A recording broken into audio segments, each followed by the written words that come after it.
Ontario International Airport is stalking.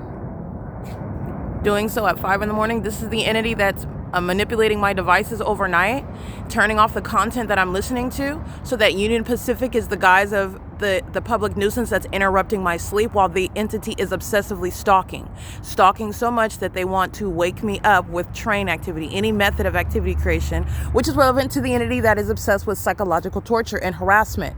I'm going to prosecute this entity that's engaging in that pattern of conduct. This is the entity committing battery, touching my person, molesting my body with light, so that they can stare at me while I'm sleeping outside and molest me with light. I documented that.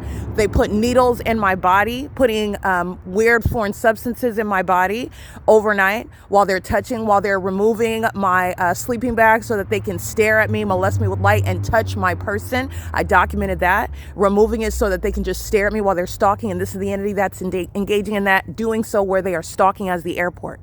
Okay, I just want to be clear. Alan D. Wappner is not just an old, dirty bastard that's engaging in what is conspiring my murder. He is a pervert, and he is a co-conspirator of murder that's obsessed with touching me, harassing, and psychologically torturing me while the airlines are gang stalking in concert with the people of the state.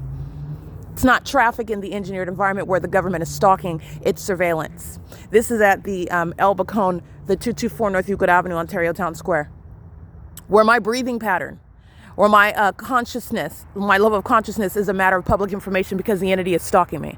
And Jason Fields and Tracy Banks are going to federal prison for what I'm documenting the government engaging in. This is P.O.C. and it is 5:23 a.m. where there's no terminals, there's no flights coming that are taking off, and there are no flights that are coming from the airport hovering over what is B Street. That's right here. They're flying over the B Street side, and that's because I'm not over at this portion of the square as well. They're stalking where I'm located in that specific environment, okay? Here's my shadow in front to the side, and here's my other shadow over here. They're perpendicular. That's not the product of light activity that's naturally occurring. The airport is a stalker, like I've already shown. So are the people. POC. This is the reality of what the Ontario Police Department are. They are stalkers, and because a police department is stalking you, that's an unlawful threat, an unprecedented, never before contemplated threat under federal law. And they are being disbanded for it. This is POC.